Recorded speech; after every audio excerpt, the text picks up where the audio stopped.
With that, I'm going to let Congressman Delahunt now make some closing statements later on.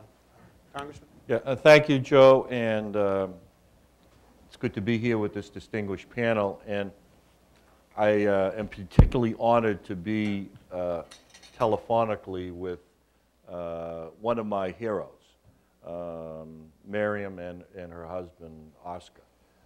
I consider them dear friends. My heart and my prayers are always with them. So Miriam, I hope that you heard that.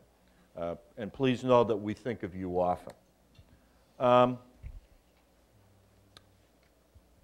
took some notes last night that I'm having difficulty deciphering at this point in time. But I began with noting the title of today's conversation.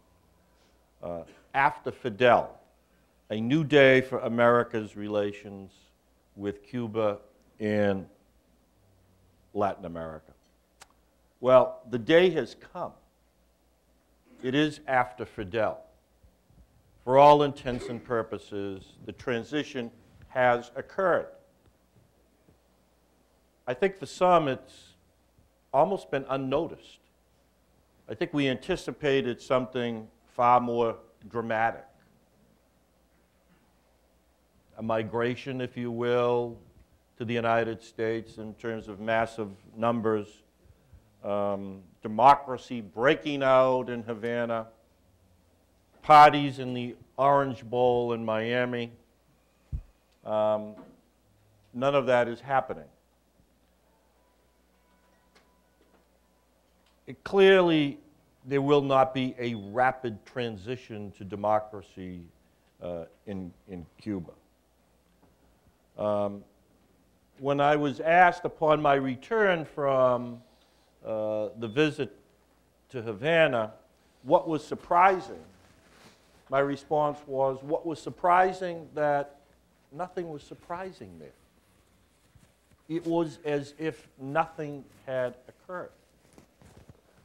And when I gave that answer, it struck me that this was a very smooth and seamless transition. And I would also commend to you to read Julia Zweig's brilliant piece in the most recent issue of Foreign Affairs. It's brilliant because I tend to agree with it. But I think she strikes that same theme. The transition has occurred. Fidel will not be back at his desk. I believe the Cuban officials, when they stated that he does not have cancer, and that whatever his illness is, it is not terminal. Clearly, he is very ill. I surmised long ago that it was diverticulitis, and that would appear to be the consensus opinion now. But he still looms, if you will, over Havana and over the island of Cuba and over the United States policy to Latin America. He's done it to us for almost 50 years, unfortunately. So the real issue is, since the transition has occurred in Cuba, are we prepared to affect our own transition here in the United States?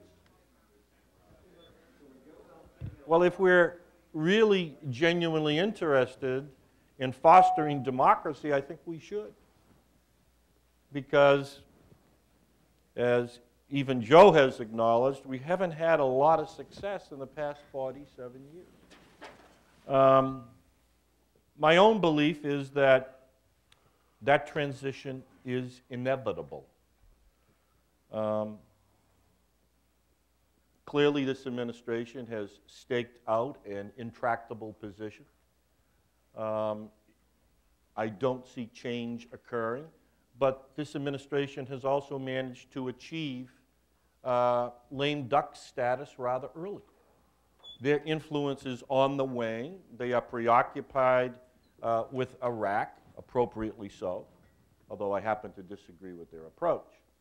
But Congress is changing.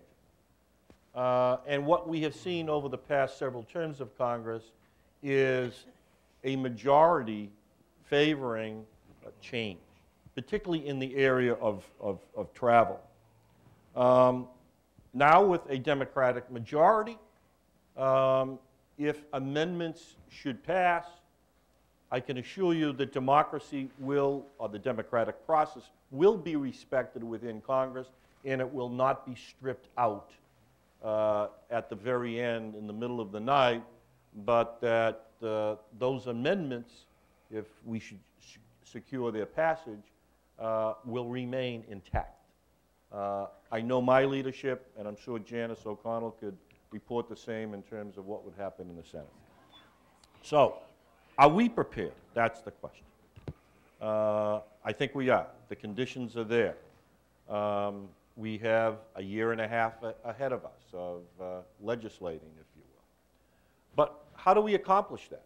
Because I see my time is running out. Well, if we presume that the status quo is unacceptable, and I think there's a consensus that it is unacceptable, both on the right and on the left, I think there is a thirst for change, and I think Sergio will reveal the significant movement within the Cuban-American community.